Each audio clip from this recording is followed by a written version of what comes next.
Well, hello again, everyone. This is Ted Schmidt from Action Coach Northwest, and welcome to another edition of our Business Community Podcast. And today, our guest is Eryn Anitavi, the CEO and founder of Sapphire. So, welcome, Eryn, and thank you for being our guest today. Yes, indeed. Anytime I get to talk about things that I like, I'm all for that. So, yeah. Awesome. Well, we're excited to hear what you have to say and all your business insights. So let's start off by having you tell us a little bit about Sapphire. Yeah, so Sapphire is primarily focused on neurodivergent business systems for small business leaders and entrepreneurs, visionaries. We work within like executive support and automation structures, AI structures, anything that helps small business and neurodivergent leaders overcome that executive dysfunction, struggles with inner critic, struggles with neurodivergency in of itself, managing the superpower and the kryptonite, all of those things that help or that would otherwise prevent businesses from being successful. We work in that field. Yeah, excellent. So things like examples would be like ADHD, ADD, or autism, things like that. So dyslexia. And yep. I've actually had clients in all those categories. So I'm very aware. So many creative people are, which is they do. They actually make really good entrepreneurs. So that's it's kind of an interesting thing. So all right, well let's get on to the questions here that we have prepared. So first question for you is, if you had to start from square one in business, what would you do differently? I wouldn't do anything differently because I really like where I'm at right now. And if I did anything differently back then I wouldn't be where I'm at right now. So we've kind of, you have to go through all of those ups and downs. One of my favorite quotes, I've got a string of them that are like cornerstones for the way that I operate. Leadership never gets easier. It just gets more public. So I like that. Because I kept pushing it. I'm like, oh, it'll be easier when, it'll be easier when, it'll be easier when. And, the when just never seems to arrive. It's just always hard, but it's hard in a different way. And when Sam Altman got booted from the ChatGPT board, I don't know if you followed that story at all. Yeah. He had one post where he had to get a guest pass to go into the building, and I was looking at that and I'm like, my gosh, it really doesn't get easier. Whether you have 5 employees or 500, things can just always go south on you, and so it just gets hard in different ways. And if we focus on when, it'll be easier when, then you kind of set yourself up for failure. But if you just are like, okay, cool, it's just not going to get easier. It's just going to get more public. So why not go public and just be loud and be vibrant and be who you are and build what you want to build? Yeah. I like that. Just more public. All right, awesome. That's the most unique answer we've ever gotten. I like it. We'll just set the tone for that, because that's how it'll probably be. So. All right. Next question. What have your biggest learnings been as an employer since you began in business? It doesn't get easier. Yeah. Okay. Biggest learnings. The discovering neurodivergency was huge for me, and that did not happen until let's see here, summer of 23, before I was building for the creative mind and didn't really know what I was doing and didn't really know that that's what I was building for. And it's when you define something, it became very empowering, because when things don't work the way that you think they're going to work, or you run into situations, and you don't know why those situations are the way that they are because you can't find any other comparatives, it creates a sense of insecurity, right? But if you can identify why something is the way that it is, it allows you to now operate within that foundation, which I found to be incredibly empowering. So once I rooted within neurodivergency, and for me specifically within autism, um, that's really where everything kind of got unlocked, and knowing like, oh, okay, well, that's hard because of this. So if I build a little system around this particular thing, now I can make that not hard. Um, I think a good example of that would be public speaking. So I've evaded the stage for the majority of my life, and then when I realized that I was evading the stage because I didn't understand the formula essentially for how, like what happens when you get on it, how do you create a speech? How do you create something compelling? How do you not embarrass yourself in front of, all the people you're talking to? Once I was able to learn the formula for that, I'm like, oh, all right, actually, that's not, I mean, it's terrifying just because it's terrifying, but it's not beyond something that I am able to manage. Um, and so that was, that's one of those applications. Very interesting. All right. We're having fun now. Okay. What are some common misconceptions about running a business and how do you address them? Common misconceptions. That each one can be done in similar ways. I think you've got plethora of lists of tips and tricks of how you do this and how you do that. And while those are certainly relevant, most of them are not designed for small businesses, entrepreneurs, the companies that are startups or within that early stage, or if you're operating by yourself or you only have 2 or 3 fractional coaches or executives or assistants or however that works. I think a lot of those things apply later on, and not enough companies put energy into helping the smaller companies, right? We don't typically see the levels of revenue or stability in those companies to afford a comprehensive this, that, or other thing that you need in order to be maximum successful. And then there's, oh my gosh, so many lists on how to be as a leader. Well, get up early in the morning, or do this, or make this happen, or all of these lists on personal development, but they don't take into consideration neurodivergence, or they take into consideration neurodivergence for the person that wrote the list. So they have found to work very well for their structure and system, if they're not aware that they're building something around their own neurological pattern, that neurological pattern doesn't necessarily translate into someone else's neurological pattern.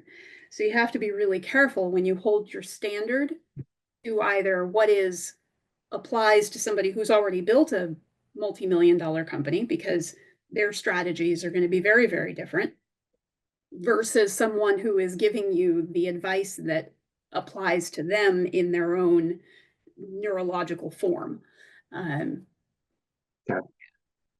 Yeah. What works for them may not work for you.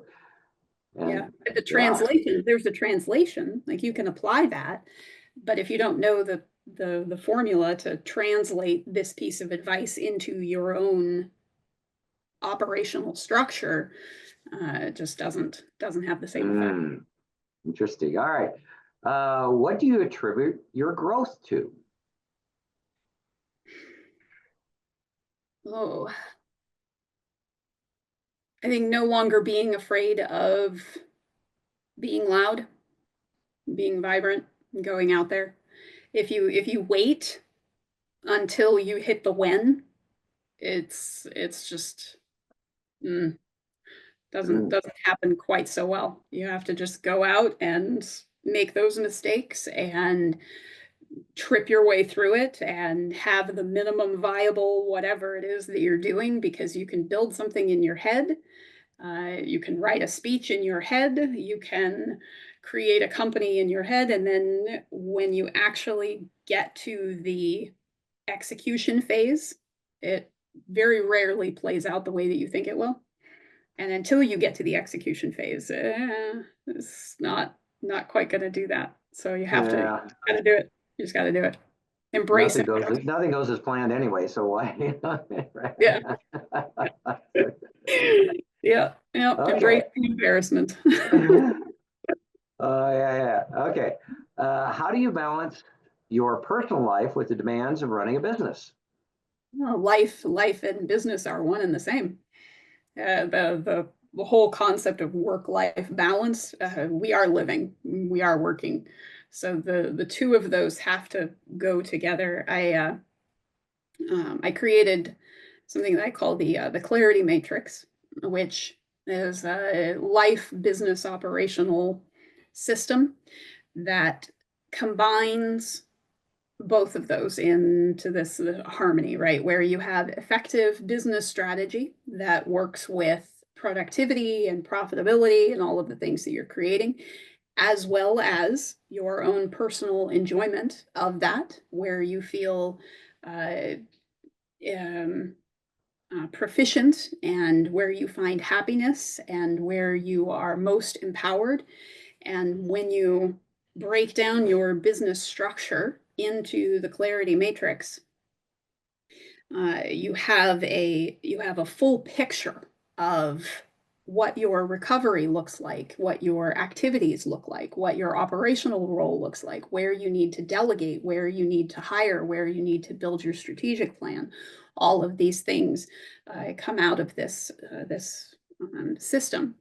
And what we call working in brilliance is proficiency and joy.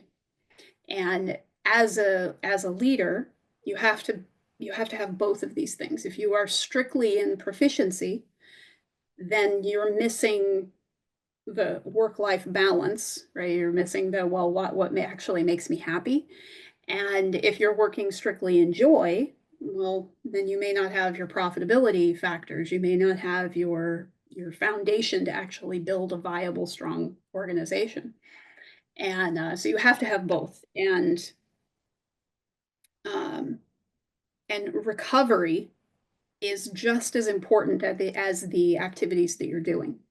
You have to put the both of those together. But the kind of recovery that you're doing is dependent on the types of activities that you're doing, because recovery is based in energy management. And I don't know, have you ever worked or studied or done anything around like managing energy, or how you it's kind of like calories, essentially, right? How you flow. Some people are better in the afternoon, some are better in the morning. It just depends on how they flow. Exactly. Yeah. And so you have mental energy, physical energy, emotional energy, and core value energy.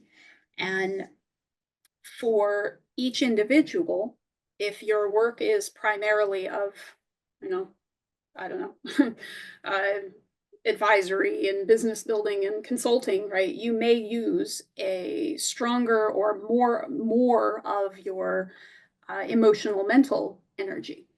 And the recovery techniques that apply to emotional and mental recovery may not be the same between the two of those, and they may not be the same as physical recovery, or they may not be the same as core value recovery. And unless you have an awareness of that, you will likely in the neurodivergent sector, you will struggle with things like executive dysfunction, and you will struggle with things like, I just can't. Like I call them kryptonite days, where you just wake up and you're just like, cool, nothing's going to happen today. And Okay. Yeah. like it's just going to be a thing. You're going to run into it. And as a leader, right, you have that. But then as you're growing your company, you also have staff who are going to have this. And unless you have an awareness of where your staff find brilliance, find proficiency and joy, how are you going to support your staff? How are you going to encourage growth with the people that you're working with? I read like a lot of job applications, and when you go through a job application, sometimes you can spot ADHD tendencies, where it's like they want somebody who can manage all these projects, and they want someone who can multitask, and they want someone who can do this and this. And I'm like, you're basically advertising for an ADHD person. But when you hire that role, say you do get a neurodivergent individual in that, they're operating in their superpower, which companies love. But what provisions do you have for the kryptonite? How are you accommodating that person when they are no longer in that superpower state? They're not going to have a doctor's note. They may not even be able to tell you what's wrong. Depends on the level of self-awareness that they have. But if they have a kryptonite day because they've just knocked out 10 projects in 12 hours, and they're just like, cool, my brain's not working, I'm foggy, I don't know what's going on, I'm not sure, I might be sick, I don't know, right? As an employer, you have to be ready to deal with that, because if you don't, then you have turnover, and turnover is very expensive, and turnover impacts growth and stability for an organization. So there's this whole work and balance and life and who we are in proficiency and joy that have to be put together. And to grow a company, you have to understand all of those facets. Wow. All right. I'm intrigued. Okay. What qualities do you look for in employees, and how do you foster a positive and productive work environment? So we kind of touched on that already there. Yes, indeed. And it's just that whole, it's the balance. And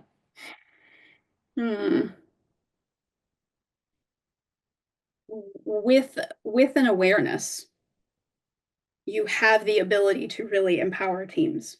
And when you are looking for an employee, if you don't know what you need in that early growth stage, then it's very difficult to identify the person that you're trying to hire. One of the things that I see fairly often is like, oh, I need to hire a marketing coordinator. I need to hire someone in sales. I need to hire someone who can do this or do that. But what they don't take stock of first is where their brilliance is within the my matrix of what is not in your brilliance. What is draining you? What have you been trying to push through? What have you been trying to grow? What is outside of your area of expertise, and not necessarily outside of that, but something that you are trying to learn but struggling to do so? There are indicators that you can use, and when you identify those indicators, that will tell you exactly who you need to hire in order to grow that part of your company. Could be a fractional role, could be a permanent role, could be a full-time, could be any number of things.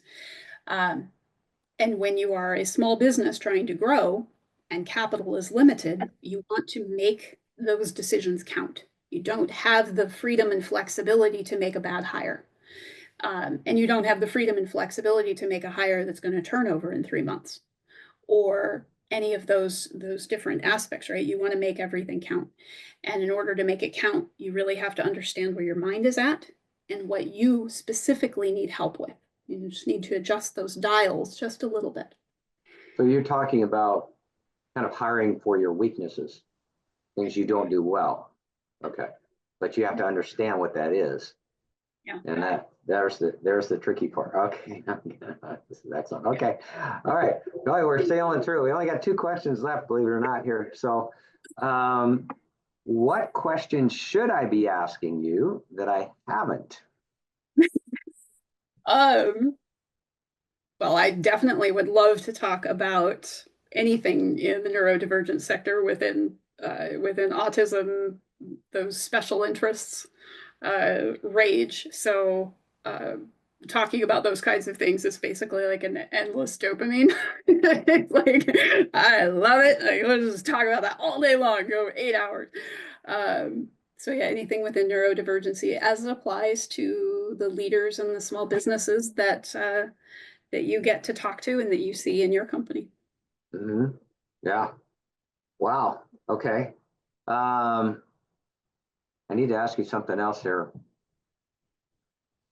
If you recognize that a customer or client or somebody who is neurodivergent and they have some sort of challenge,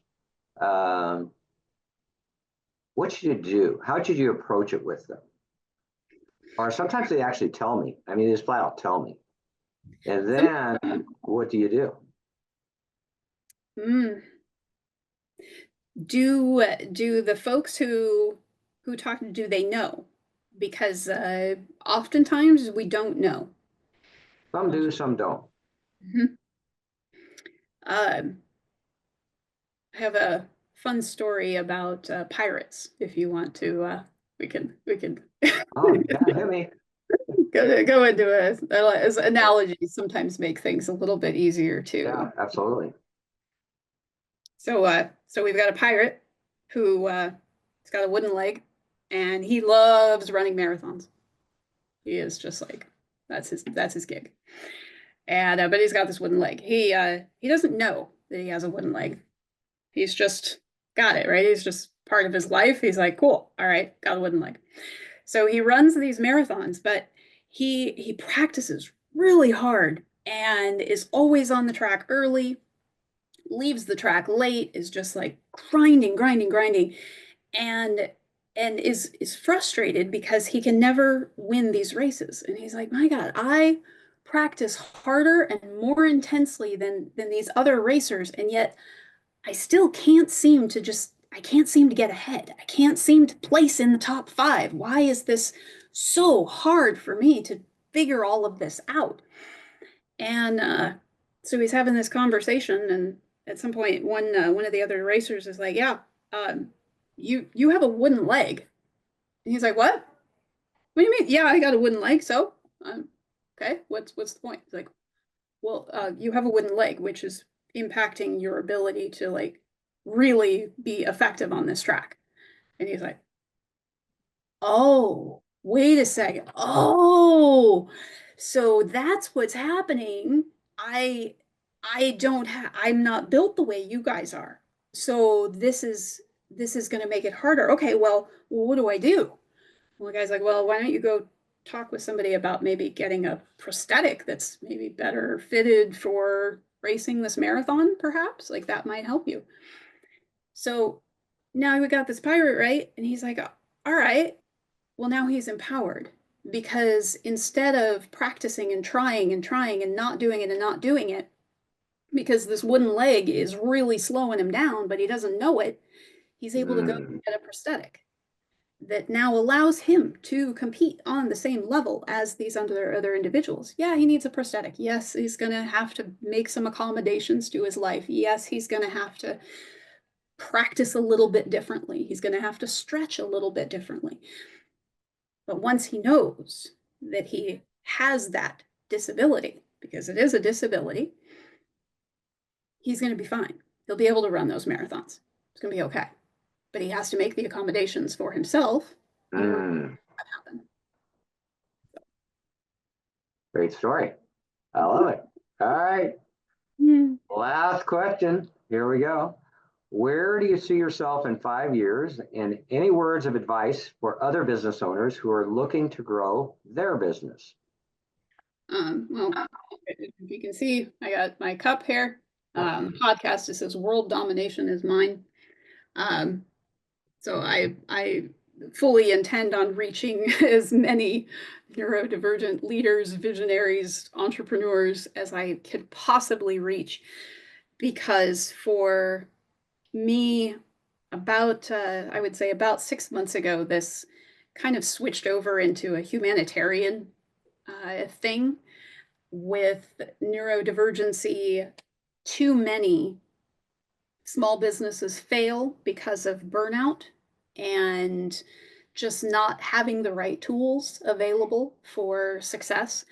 And when I realized that the solution for this is just a little bit of adjustment, a little bit of accommodation, um, that can be incredibly empowering. That when you set yourself up for success, when you get that prosthetic and you figure out, like, okay, wait a second, this is possible, it really switched for me, because these leaders and these visionaries and these people who are creating these small companies, everything that everything that you guys are creating, right, is important to somebody, whether you have one client or 100 or 1,000.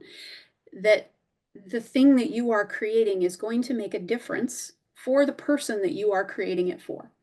And if you burn out because of a very basic wiring, neurological something in your mind, if there is a small adjustment that you can make that will allow you to be successful, that will allow your company to thrive, instead of burning out, instead of shutting down, instead of not succeeding in that marathon, it's extremely important. Uh, and that's kind of become my mission, to find and speak to as many people as possible to ensure that they keep going. Just keep going. It's not going to get easier. You just keep going. But how do you keep going, right? You don't want to just run this marathon with your wooden leg. You need to create that accommodation to make that possible. And so that's kind of the thing. That's where I want to go. Where you want to go. Any advice to other business owners? Words of wisdom there for how, if they want to grow, maybe what they could do differently? Or don't shy away from the way that your brain is wired. If it's a little bit different, if something is hard and you're not really sure why, there might be a reason for it. That you don't necessarily have to embrace a label if you don't want a label. You know, I've when with my autism diagnosis, I chose to really embrace that, and I'm very open about that, because it allows me to communicate from a place of deep intuitive insight, I suppose, into like what those struggles look like. But I didn't know. You know, if I'd had that information 20 years ago, it probably would have made a huge difference in the way that I've run my businesses. So learn and ask those questions, and don't assume that the list of 10 tricks to help you be more successful in a day are going to apply to your particular wiring pattern. That it's okay to embrace the different. Wow, thank you. All right, Eryn Anitavi, the CEO and founder of Sapphire, thank you very much for being our guest today.